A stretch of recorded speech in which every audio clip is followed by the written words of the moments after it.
So you're trying to walk the way of love and you find yourself in the messiness of life with anger, anxiety, or feeling afraid. Well, this is exactly where we need to be, able to hold the all of who we are and know our divinity from this. So let's explore this together as I share with you my run-in with anger this week and the journey that has taken me back to remembering the fullness of the divine.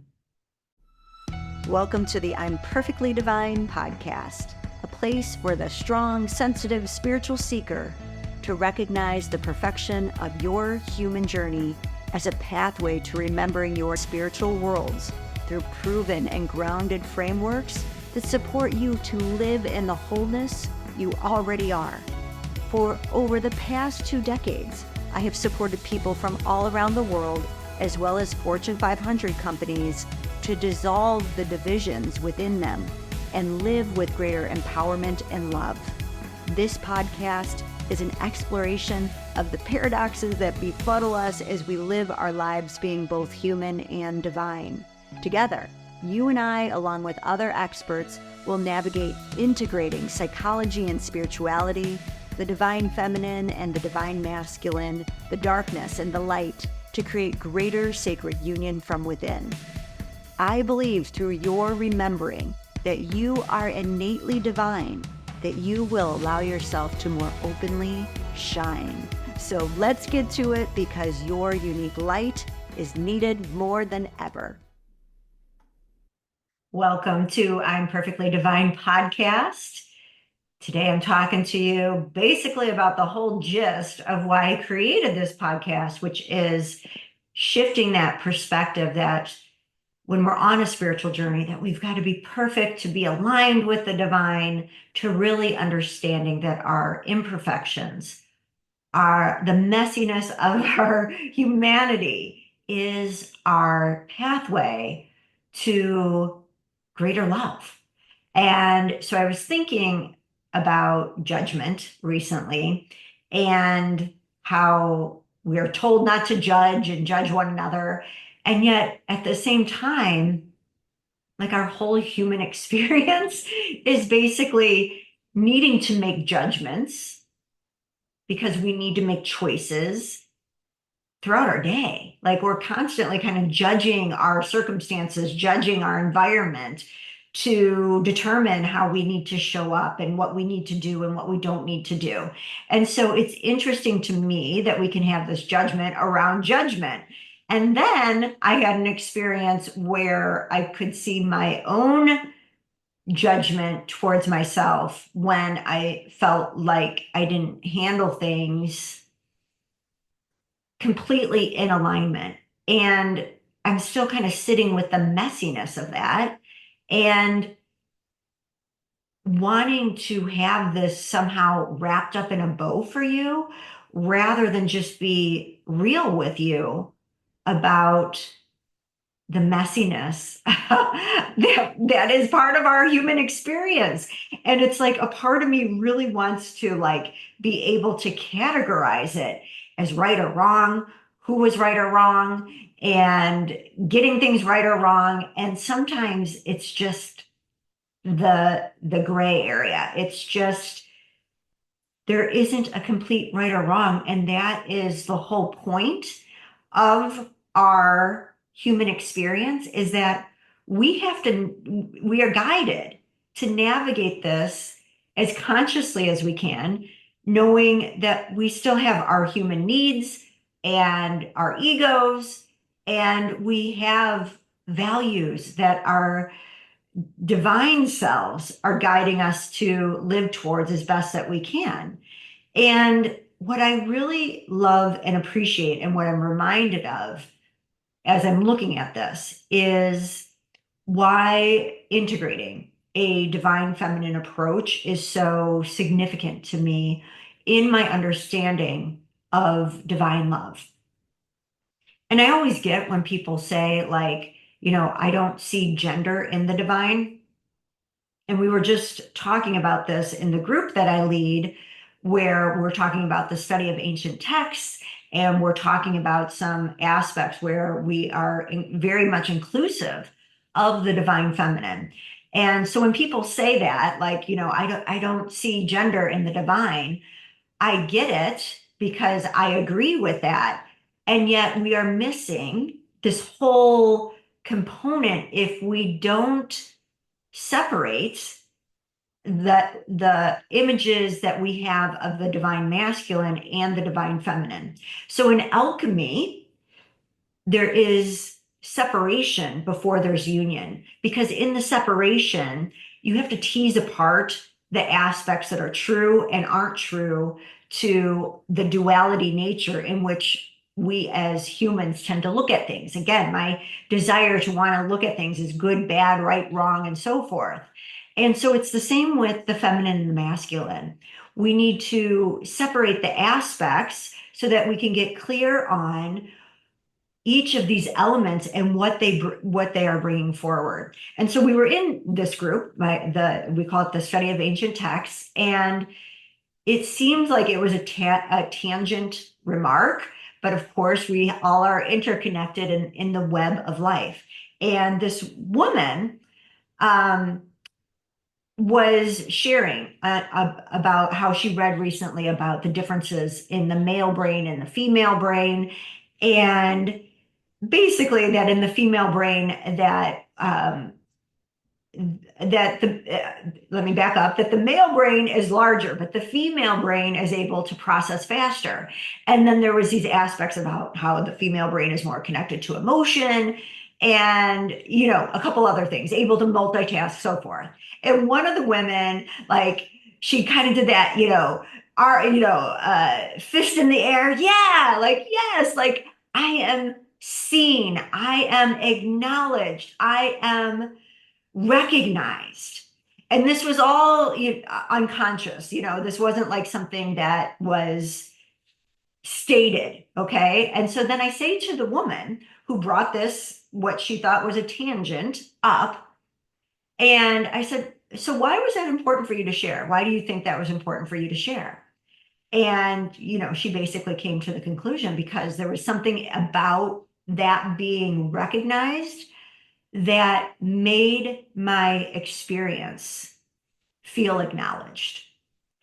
And I thought this was super powerful because this is the whole point when we separate on a human nature, our understanding of the divine masculine and the divine feminine, because there's something felt that I feel in the expression of the divine feminine that in the understanding that I have received of the divine that has been largely through a masculine lens that I haven't received.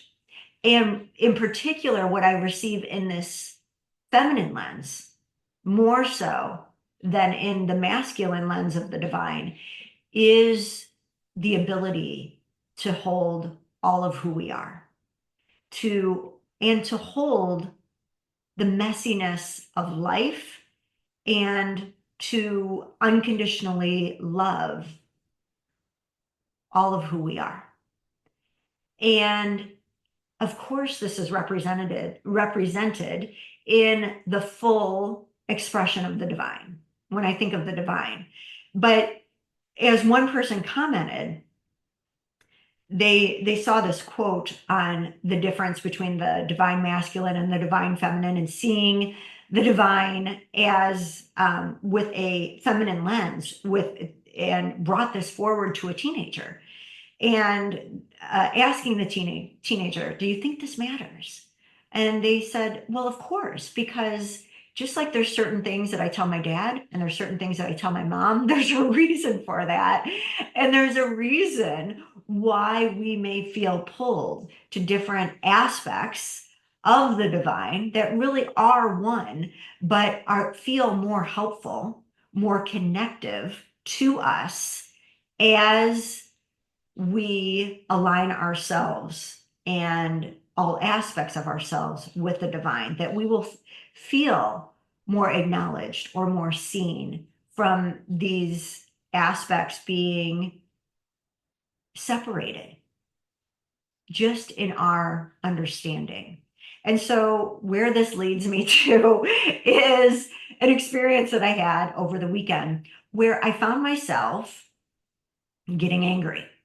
And it went from frustration to annoyance to anger.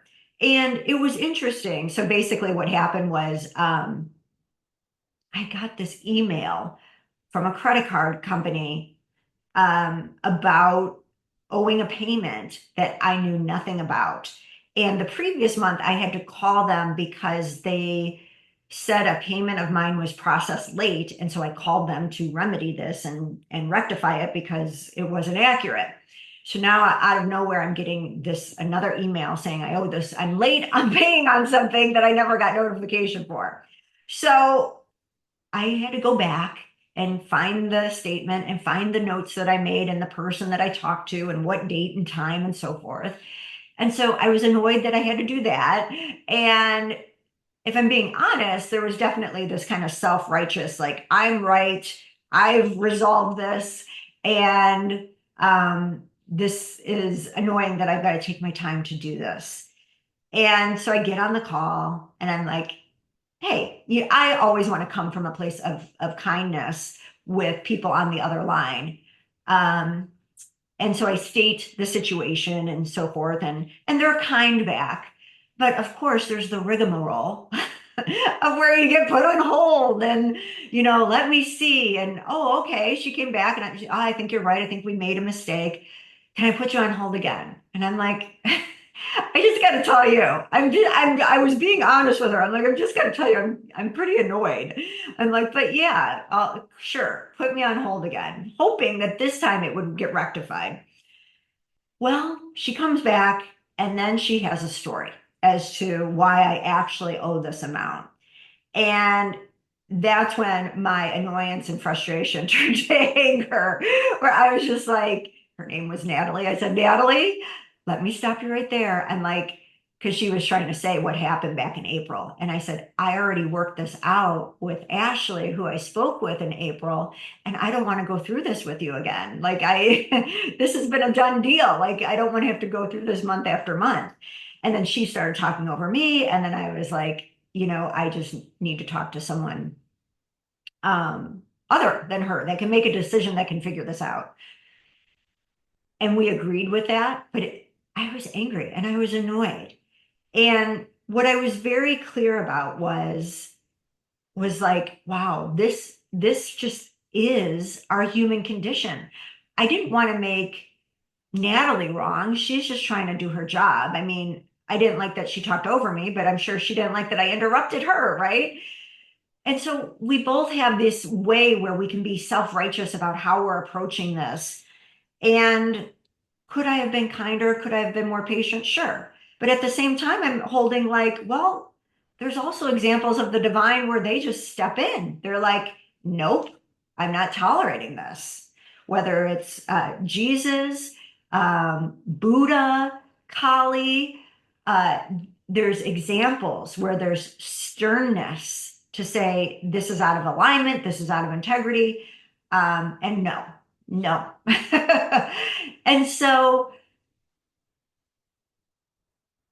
I want first and foremost that we know we don't have to get it all right and we don't have to judge ourselves in the murkiness.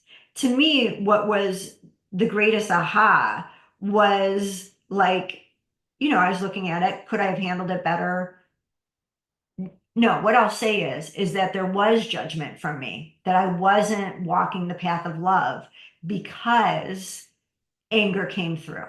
I was judging myself for anger. Now, this is craziness to me because I've led people for 20 years that anger is a loving emotion. Anger is oftentimes teaching us how to respect ourselves, but it's also there with one another to create a boundary. So why was I judging this? Why was I feeling ashamed that I feel at times anger, anxiety, afraid? Why do I feel that being on this path of walking the way of love, that I'm supposed to have it all together. And it brings me back to this podcast, is that this is the opportunity to be able to see the spiritual ego in action. The spiritual ego wants to say, we're above all this. The spiritual ego wants to say, we're not impacted by our human experiences. And the true masters that I love to study are the ones that are able to really be with it, that don't have the judgment, that can hold the both and, that can hold this and say, yeah. And this again is the divine feminine, that she can hold this and hold the aspects that maybe were loving, maybe weren't, maybe were patient, maybe weren't, whatever. It doesn't matter.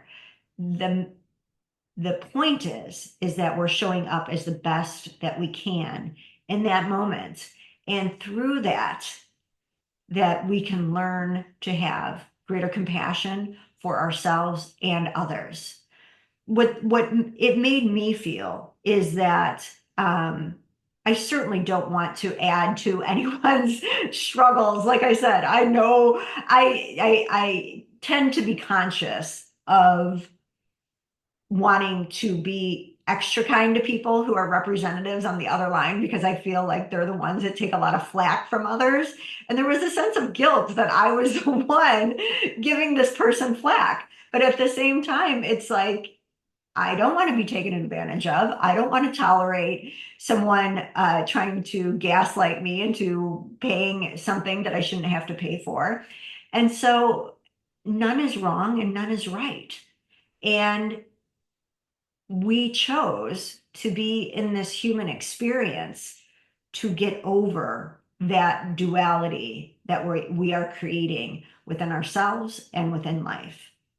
And to know that sometimes the duality is helpful to help us tease things apart so that we can learn.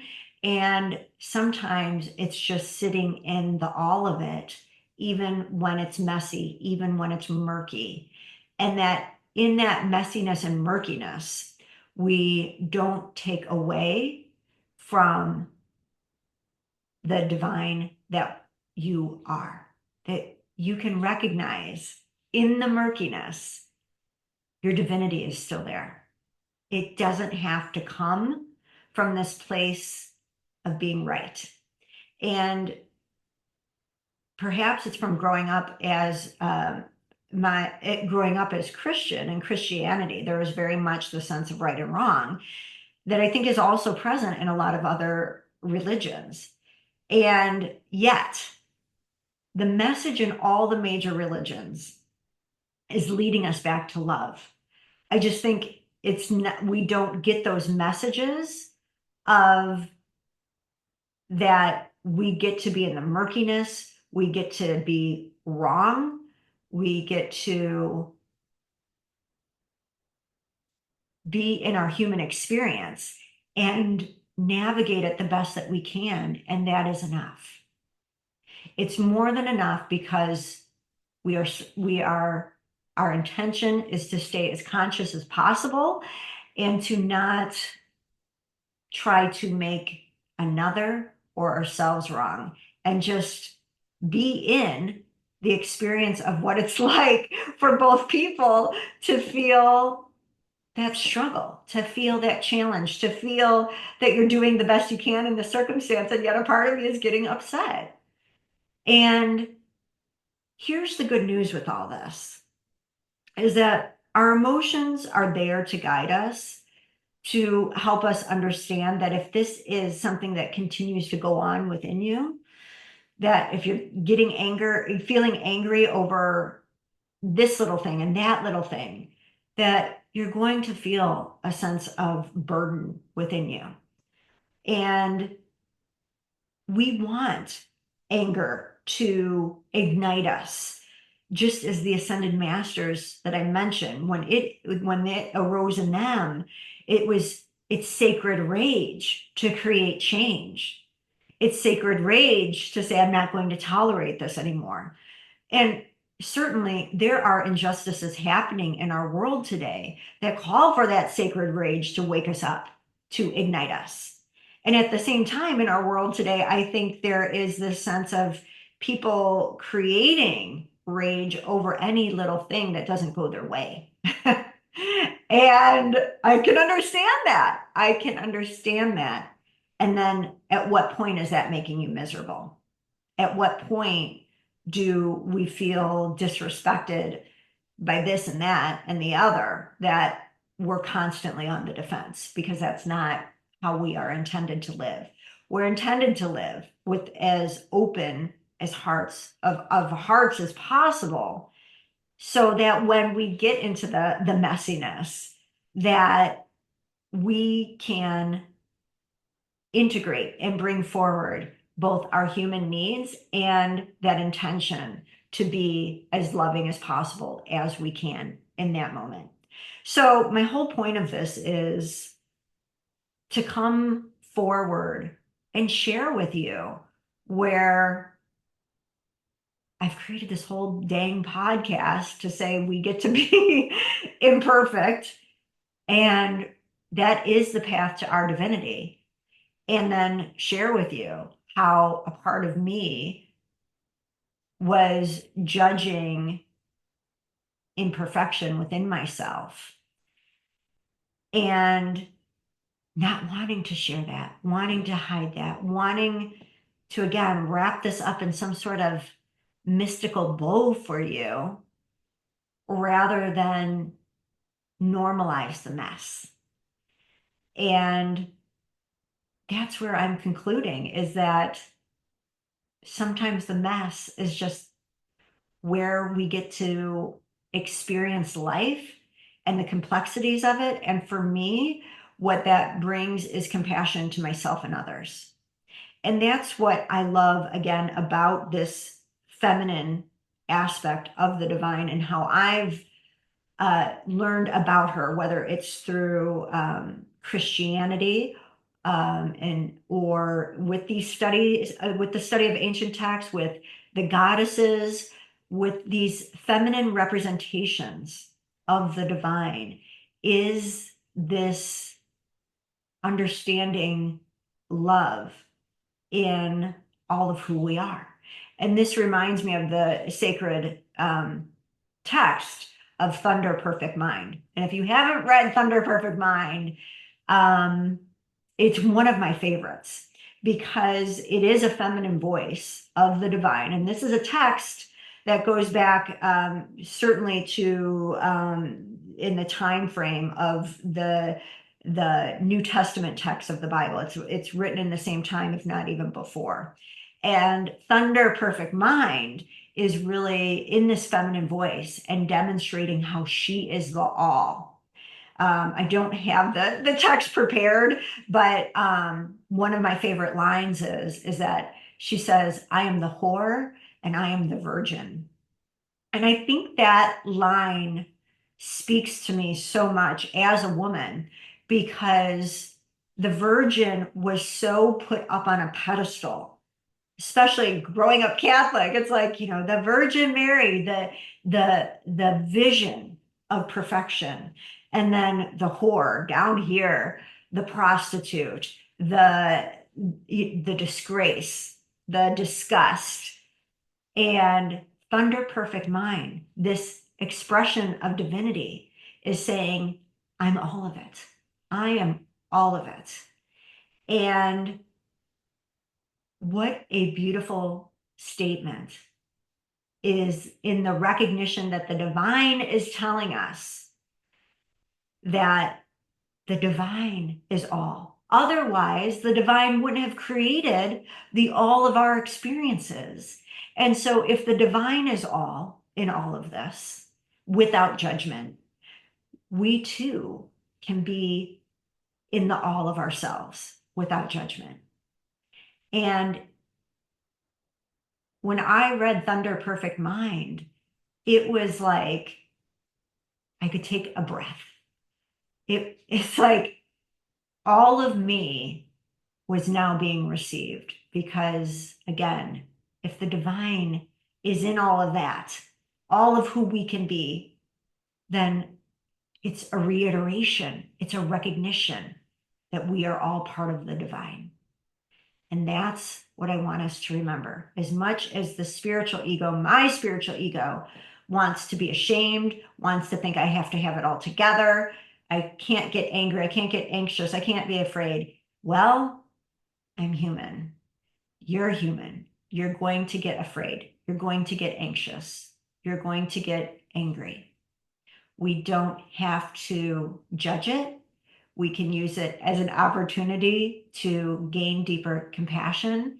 And to me, that is the beauty of the divine, is that she is teaching us to love ourselves like never before. And when we get this for ourselves, you cannot help but have more compassion for others. The ways that we butt our heads against self-created walls that are inside of us. And it's so easy to see it in another person. We can see their walls and judge their walls and what the heck are you doing with your walls? And then we bounce into ours, and then we bounce into ours, and then we bounce into ours. And it's all part of it. And each time we do, it's not for naught. You are learning. You are learning. You're learning. Here's a self-created wall. If that's what it is, you're learning. And all of you is a reflection of the divine. Don't worry. Your intention, your beingness is from such great love. You are love. There is nothing that can take you away from that. There's nothing that can take you away from that. You're just remembering. And we all get to remember in a messy way. So, as always, know that there's nothing to fix, just to remember. Sending you so much love and so much gratitude for being on this journey with me, to remembering and to holding the all of who we are with love and compassion. I'll see you next week. Take care. I am so honored you have joined me today. If you enjoyed the I'm Perfectly Divine podcast, subscribe so you don't miss any of our power-filled episodes. Also, if you know another who is strong, sensitive, and spiritual and wants to dive deeper into emotions and ancient wisdom so they too can create profound peace and fulfillment from within, please share this podcast. Thank you again for joining me, and I look forward to reconnecting with you soon.